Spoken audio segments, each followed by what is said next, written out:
Any health-related information on the following show provides general information only. Content presented on any show by any host or guest should not be substituted for a doctor's advice. Always consult your physician before beginning any new diet, exercise, or treatment program.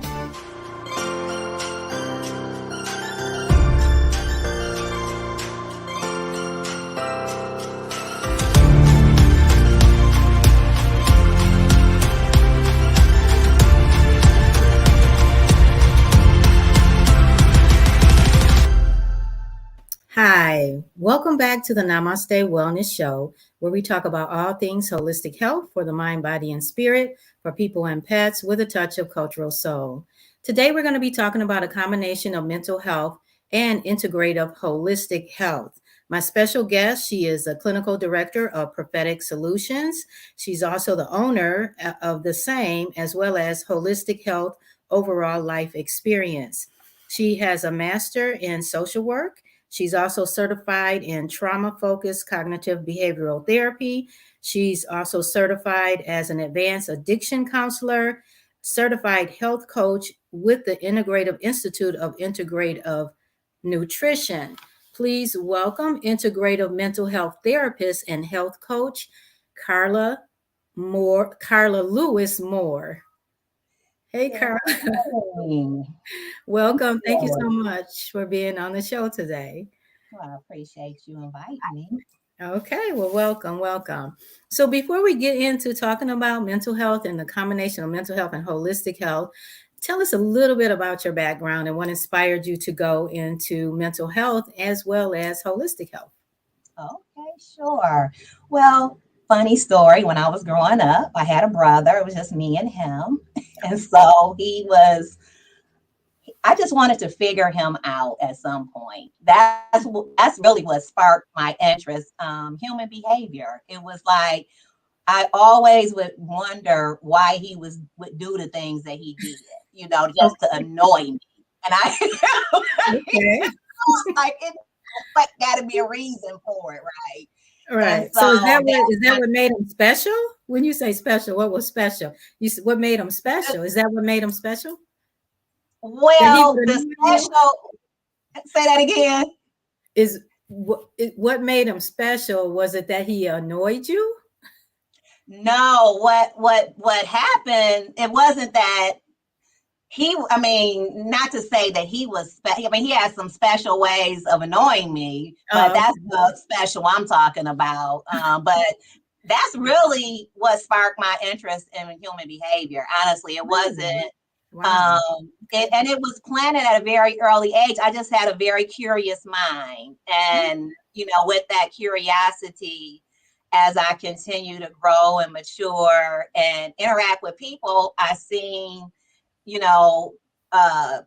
that people had a way of opening up to me and feeling comfortable talking to me. And so, and it was just like God kept putting situations and circumstances in front of me where, I would be a listening ear or giving someone encouragement, and then as I grew from my adolescence to teenage to adulthood, I had some challenges growing up as a teen parent. And so I have 4 children. So I started I had my first child when I was 13, actually. Oh, wow.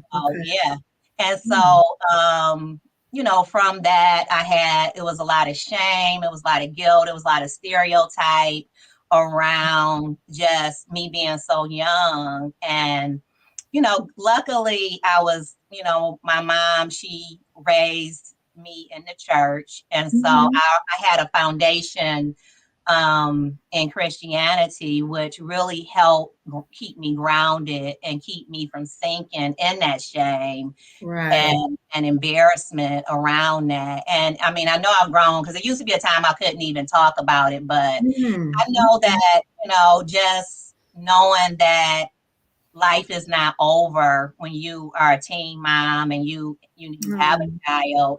And even if you know that there is a way to continue to move forward in order to achieve the things that God has intuitively and instinctively put inside of you, overcoming those barriers. And so, just learning about, maybe some of the things that influenced my behavior, some of the things that I was missing in my early childhood.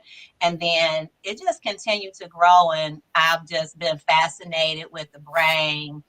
And so then I grew up in a household with a mom that was very health conscious. And Oh, we yeah. had, Okay.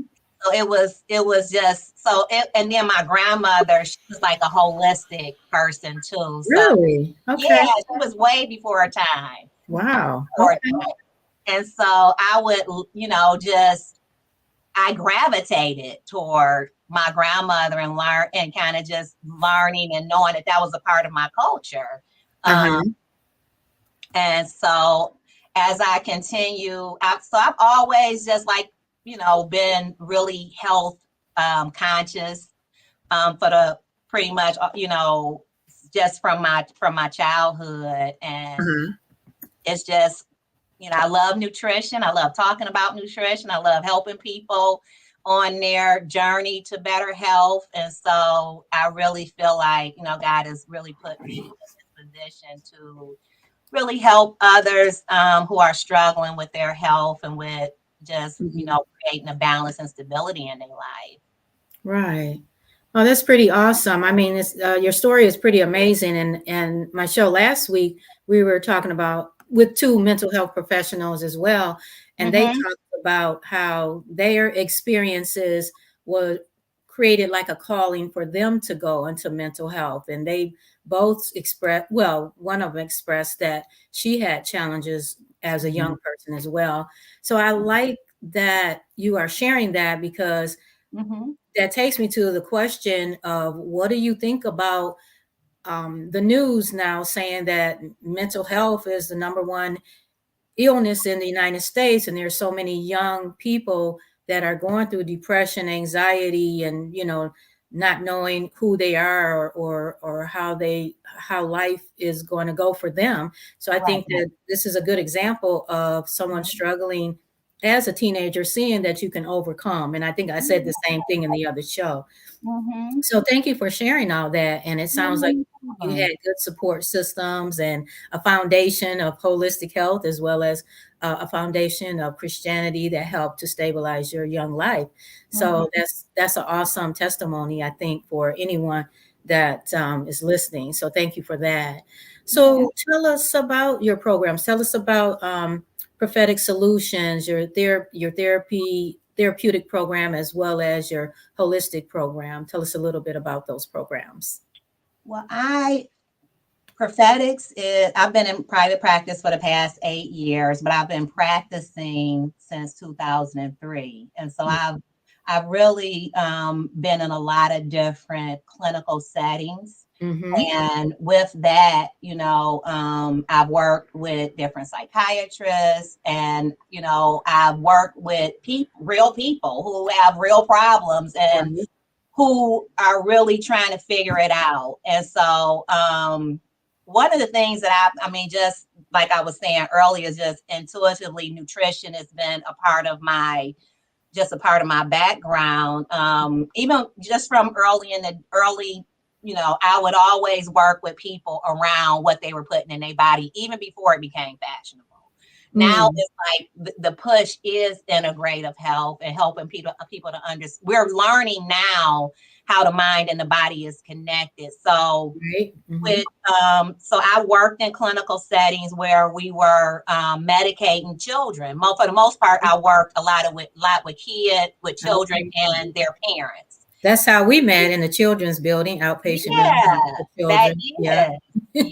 Yes, ma'am. And so I would always, not that and I understand that medication is necessary under certain conditions. I'm not, as a clinician, that's just a part of understanding that some things do have to be treated Right. with traditional medicine. But I Right. always think that we got to start at the root of the problem, and Okay. sometimes the root of the problem just in working with kids is just understanding like what they're putting in their body. Do they have structure? Do they have consistency? Are they, can they predict with consistency? Can they really, have some semblance of ability to predict what's going to happen in their life from day to day? Right. And so I'm saying all this to say, like, this led to me coming to prophetics. And so I'm going somewhere with the story here. Okay. I'm following you. I'll keep it up. I know I'm taking a long way around the block here, That's but okay. thank you. But I did, but just to, so when working with kids and working with families, I always wanted them to just give it 3 before we put them on medication. Let's just try to do some other natural things that we can maybe work on, eliminating processed foods, because we understand that leads to a lot of adverse effects on the mind and the body, Now, what types of foods would you start out eliminating that would have effect on the mind and the body? Well, the standard American diet, basically. Okay. That's what we gonna start eliminating. The standard American diet, which is really, it's a lot of processed foods in our diet, and we commercialize a lot of things, and really, as far as our diet. When we look at our diet objectively, it's really not made to keep us well, honestly. It's really not a diet that promotes health and stability, and so just we know, processed white sugar, white flour, that type of thing, and any foods that are packaged and in cans. I mean, sometimes you have to use those, but you don't have to be in your regular diet. Exactly. And learning about that. That's all right. Even like you said, canned foods, maybe switching to frozen vegetables, and just kind of helping people to work with changing that child's diet and the environment in order to begin to bring some changes in their behavior. And it was and it worked. I did prevent. There was a lot of preventative measures that were put in place to prevent these children from being on meds, and some of them did end up. Some of them parents were, and it's hard because you do have to have the parents buy in on it. Of course. The long and the short story of that is that led me to, I didn't want to be in an environment where I had to, where that had to be a regular part of my practice. It wasn't in alignment with who I am, authentically who I am. And so I decided, after 7 years of being at this particular agency, I decided to venture out on my own. I worked part-time with prophetics until it grew to the point where I had to quit my daytime job in order to, work my business. And so that was 8 years ago. And I want to say, I don't know my years, I want to say it was 2000, maybe I think it was like 2000 when I went to the Intergrative Institute of Nutrition, because I wanted to learn. I wanted more of a formal way to learn about how foods impact the body, like what foods does for the body and how it can affect and work against the body. Right. So I was able to learn a lot about that through that primary and secondary foods was what I learned a lot about in integrative nutrition. And that led to me to the whole program. So it's actually a program that I developed inside of prophetics. Like it wasn't an agency, it was just a program that I developed. So that's the holistic health overall life experience is a program within the prophetic solutions. Okay. All right. You also have other therapists or other professionals working in the program as well, correct? I Or is it do. just yourself, or No, it's me, and there's a clinician, and then I just recently, as of February, hired a care coordinator who Okay. does like the physical health assessments. The thing is, a lot of people have a lot more issues that they present with today than 23 years ago. So Right. Wow. it's layers and layers of Uh, things, and how, and I don't know, maybe it's the way I'm able to look at it now, but a lot of times the reason why I hired the care coordinator, because with integrative health, you have to be, we have to understand physically what's going on with that person's food, nutrition, and she does those physical health assessments for me. We, look at what's in balance, what's out of balance from mm-hmm. a primary and secondary perspective. So we look at primary foods, we look at secondary foods. So I guess I would be working on their primary, I would be working on their primary foods, so if we look at an integrative plate, we're looking at not only what they're eating, but we're also looking at their relationships, their spirituality, their career, and Okay. their physical activity. And so, Okay. in order to monitor all that, I had to hire someone else in order to help me to be able to just really understand, be able to really focus on everything collectively as we work with one person. Mm-hmm. So that's kind of like, it reminds me of like a wellness wheel. So you got all these different Yes, areas of your life, like, yes, pieces of the pie, so to speak. And yes. it's not just what you eat, it's your emotional health, your mental health, spiritual Mhm, health, and all of that. mhm. So what would you so if you were looking at it like a wellness wheel and you were cutting it up into different slices of pie, what you've said some of the areas. What are all the areas? Are there any other areas, I should say, in addition to the ones you've Yeah, already? yeah, right. So we look at, like, so the integrative plate. So you have in the middle of the plate, you have fruits, you have whole grains, vegetables, and proteins, water, and fats.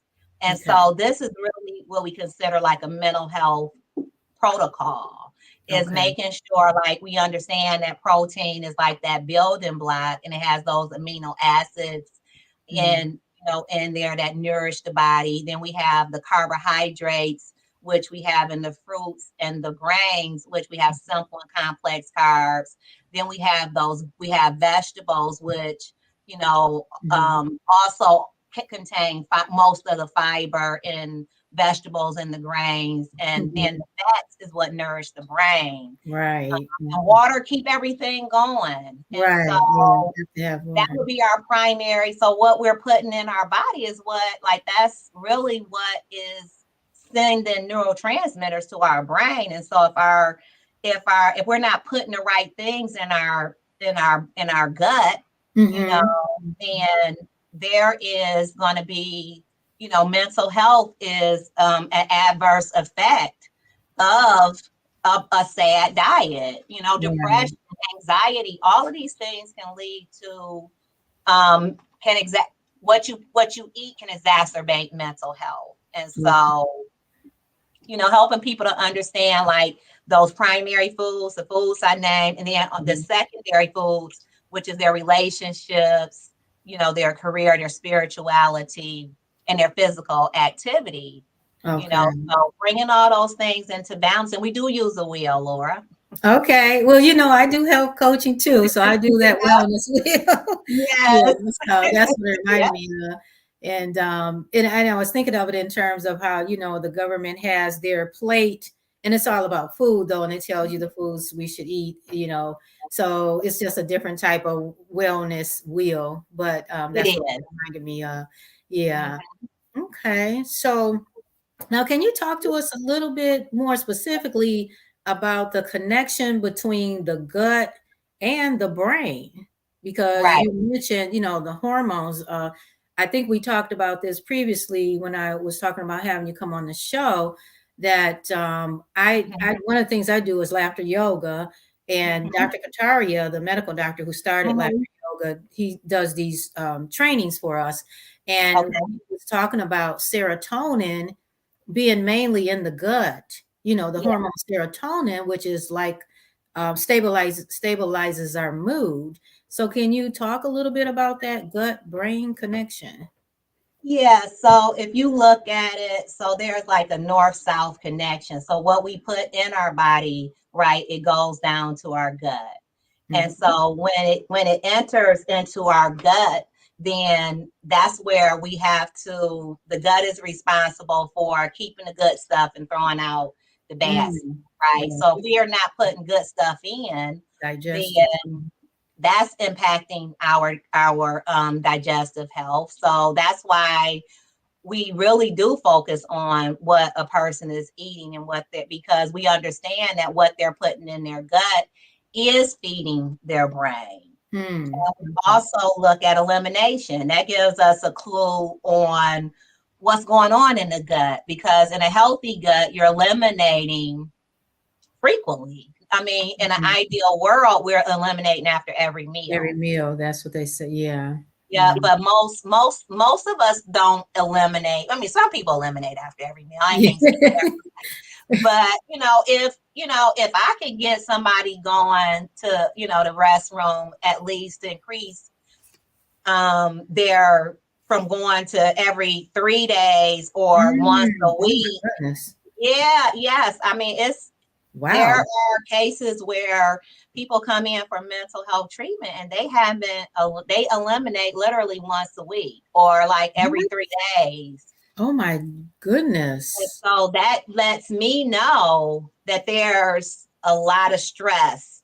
There's a lot that's Mhm. going on in that gut that might be exacerbating their mental health issues, especially, I mean, like most of the time is, depression or it's anxiety. Mhm. And the thing about, gut health, the body likes to eliminate food in a calm environment. One of Okay, the that things that makes we sense. learn, yeah, like if Mm. you're not, if you're Not eating relaxed. Yeah. stress, it does. It likes the body to be calm to help digest the food. So another thing that could be impacting that is like just chewing the foods. Like sometimes Mm. people Mindful eating. fast. Hmm. I said mindful eating because Yeah. you all have a part of the program is mindfulness in I'm assuming is that mindfulness and nutrition, mindfulness. Well, you have a mindfulness health and wellness groups, and yeah. So I know you talk about mindfulness in your I program. do. Yeah, mindfulness, that is so important because mindfulness is about helping people to really calm that parasympathetic nervous system down, Mm-hmm, and to mm-hmm. be able to be more intentional about bringing peace into the body, you Right. know. And so we do work with people around taking an assessment of what they're putting in their body. A lot of people don't understand, or really, sometimes we Take it hear for granted. things. Maybe Hmm? maybe just take it for granted. Maybe. Yeah, sometimes we hear stuff, but we don't really conceptualize it and Right. really kind Exactly. of factor it in. So how does this apply to me? Right. It's just like Right. we're creatures of habit. We just Exactly. like doing what we do, how we do it. And most times we don't change. Change doesn't occur because we want to. Most time we change because we have So to. we have to. Right. You Yeah. know what I'm saying? Because if it's working, if I love, like if I'm eating foods that create dopamine, and that's what sweets does. Like if I'm Mm. depressed and I'm eating sugar, that's giving me the illusion that A I'm shot of happy or in dopamine. that moment. Yeah. It's You kind of like know, giving you a shot of dopamine. it is. It is. And so really just working with really just, working with people around that in terms of like how the physical and the mental is connected. That, is like, I'm the therapist that I'll have them do like a 3-day food mood journal. And this is when they start.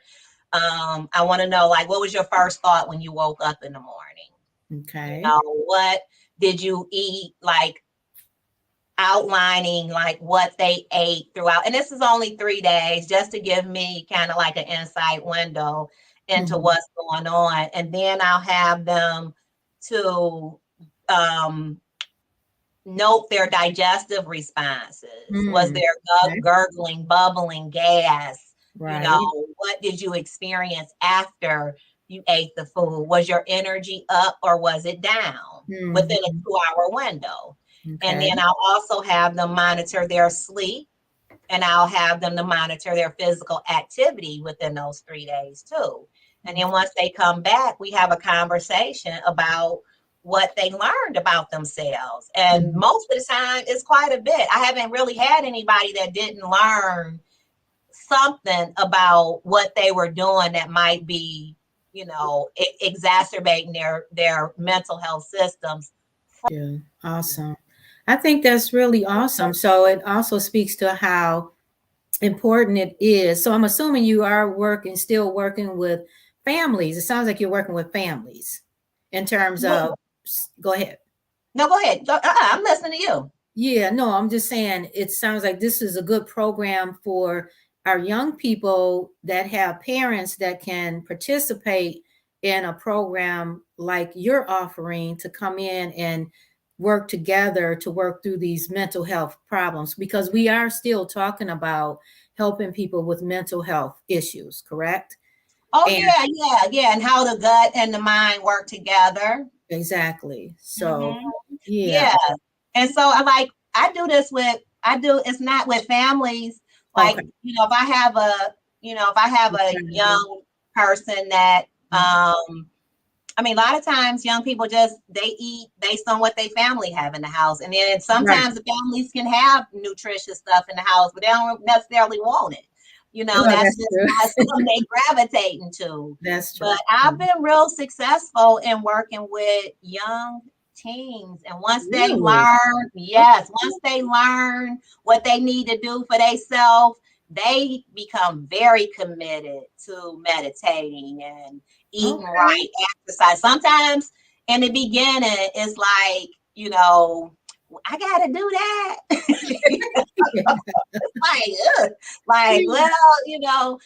We want, and I just encourage the mom, like, we can come in here and talk about their anxiety, but if they don't have a physical outlet, then, that's not really giving them the ability to burn off, like reorganize that energy. Right. And one thing I learned from you was meditating is your medicine.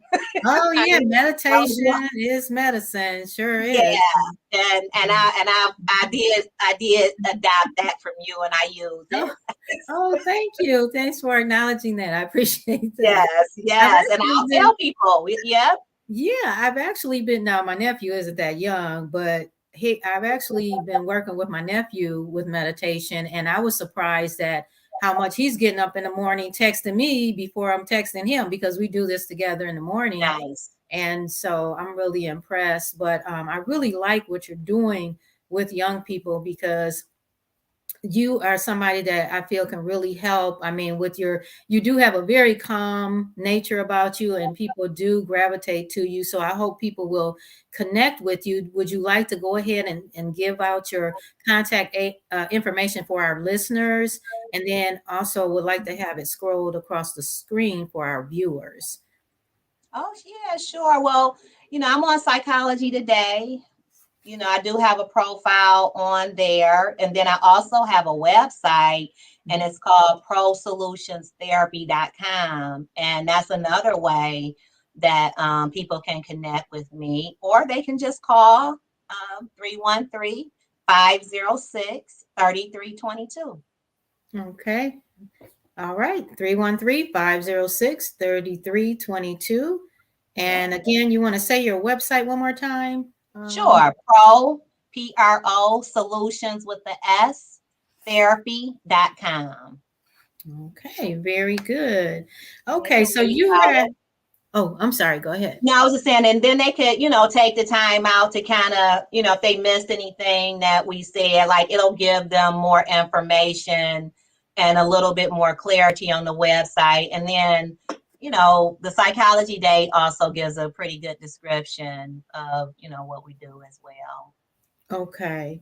So do you talk a little bit about what you do in terms of substance abuse therapy, because you probably said you are aware of that. I guess we're having a crisis in substance abuse in our country as well, and Right. they're reporting that the 18 to 35 year olds, it's the number one or one of the highest rated killers of individuals from 18 to 35. So what can you share or offer in terms of help for those that are having substance abuse issues? Right. Well, I think there's a lot of things that go into play when we talk about substance use. That is an area that sometimes people they don't want to, sometimes it's a lot of shame around getting help because people don't want to feel judged, and they don't want to think that people think that they're weak or like they don't have, and self-regulation and things like that. But even when people come here and they work with me, a lot of times, like marijuana is legal right these days. So a lot of people are smoking marijuana, and sometimes they are doing it as a means of self-medicating. But I think one of the things that I do when I work with people is you have to understand like what drugs are doing to us and what are doing. Sometimes kind of bring some education around like, is it sustainable though? It might be helping you in the short term, but is it what is like 5 years from now, if you keep drinking or if you keep doing, if you are engaging in, drugs and alcohol, where is it going to get you? And how is it going to affect your gut? How is it going to impact the brain?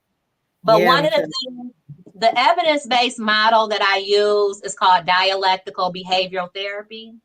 Okay. And this is a model that Marshall Linehan developed, and it's so good because it does address substance abuse. It addresses borderline personality disorders. It addresses depression.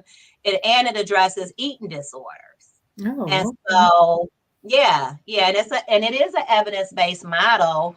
And so when a person with this model, we teach people mindfulness skills, we teach them interpersonal skills, we teach them emotional regulation, and we teach them distress tolerance skills. And we help them to understand how their thoughts, feelings, and behaviors are causing misery and distress in a lot of different areas of their life. And I think what I've learned about people want to do better. Sometimes they just don't know how, and sometimes they just don't have the support that they need in order to do better. Nobody wakes up and want to be addicted to drugs. Right. Absolutely. That's not a goal. Right. So sometimes people get in those situations. It's it's the chemical makeup in the brain, and the brain is really, now it's craving drugs, and sugar is a drug as well. Yes, this is true. And it's really even more potent than heroin. So it really is. Like in lab, they did a study with lab rats that, that's how that's how they study things, right? So it's common practice. But in this study over like the lab rats prefer sugar over heroin. Really? Wow. Yes. And that's how addictive sugar is. And that's why it's killing us. Mm-hmm. That's why heart disease and diabetes is at an epidemic now. So we got a lot of stuff going on outside of substance abuse. We got heart disease, we got diabetes that's really wreaking havoc. And so I try to help people understand that a lot of times, biology loads the gun and lifestyle pulls the trigger. And biology loads the gun and lifestyle pulls the trigger. Wow. Okay. Exactly. So we can be biologically predisposed for certain mental illness as well as certain physical illness. And so it is important to look at your family history. Is there a history of substance abuse? Is there a history of diabetes? Is there a history of heart disease? You know, what type of eating patterns? Like every culture has their own way of eating. Every ethnicity has their own way of eating. And, you know, sometimes we have to help people to develop more healthier lifestyle around what they've been socialized and what really is a part of their biological makeup in a lot of ways, you know. And you had asked the question about, you know, the young ladies. A lot of times, even with them, we have this idea of what beauty looks like. Exactly. Yeah. And what the body should look like from a lot of the, you know, entertainment and not only are we, so it's, you know, there's, you know, we publicize, you know, I think we're changing. I think it's slowly changing, but I think a lot of that has to do with what they see and what they fantasize about and how far they feel they're away from it. Right. Well, they're also talking about, you know, social media plays a large role too. And I was looking at a news report yesterday. They were talking about some of the social media platforms are now trying to put in place something to decrease the impact that young people are having from watching so much social media. So what do you say? Do you have a lot of young people coming in that you feel they might have a quote unquote, what you would call maybe an addiction to even social media that can be causing some problems? Well, I think that's just across the board, honestly. I don't really look at it as like a young person's issue. Well, absolutely. You're absolutely correct. I mean, you're right. So they're watching their parents or even grandparents on social media. So they're the examples. I was mainly just kind of focusing because of the news now saying that so many young teenagers and particularly females and are having this problem. And you know, you want to focus on helping the young ones because they're our future, right? So how can we get them out of that trap that our adults and parents and grandparents are, you know, they're in the same trap, but we don't want our young people coming up and as a lifestyle, ultimately that's their lifestyle. You know what I'm saying? Yeah. And I mean, I think it's important. I have a grandson. He's 8 years old. I bought him a tablet and I feel like when I bought him the tablet, I said, ignore grandma. Right. Yeah, I gotta, I'll come around and he's like in his tablet. I'm like, if I would have known that, I wouldn't have got this tablet. You are not the first person that gave that example. I'm gonna tell you. Really? Yeah. Oh wow, that is so interesting. Right. So, you know, I just think for young people, we have to explore their interests. You know, it's important. We have to help them understand. First of all, we gotta sitting down social media, have some other outlets in their life or things that cultivate their interests, because there's a lot of things on social media that is very intriguing. I'm not on social media, but if I should happen to get on social media and start I could literally get, and this is usually when I'm on vacation, I found myself on it for like 2 hours, and I'm like, this is why I'm not on social media right here. Right. Totally distracted, know. So I just think that, in general, people have to get moving more. Right. And Absolutely. Get up, lead a social, there's boundaries and structures to too much of anything ain't good. That's true. So if you look at it, like, we bring things into balance here. And so if we do the wheel and your social activity is at a 4 and your physical activity is at a 3, that leaves room. That leaves room for us to look at how to balance things out. And again, our brain likes doing the easiest thing. So the easiest thing for me to do to entertain myself, is to pick up my phone and have the whole world at my disposal. Right. Well, that's I know intriguing than going running or walking, of course. Right. But we have to be intentional about taking care of ourselves. We Absolutely. really do. It's not going to happen if we don't put forth the effort. We have to understand how physical activity, whether, yoga, running, walking, doing something. Right. Because if we're taking care of our mind, we're taking care of our body. If we're taking care of our body, we're taking care of our mind. Absolutely. And I think, cultivating mindfulness, as you said earlier, is so important because a lot of times the way we think about things creates a perception of things. One person can perceive something in a certain way, and then somebody else will have a totally different perception of it. So, so you're right. There is that connection is so important.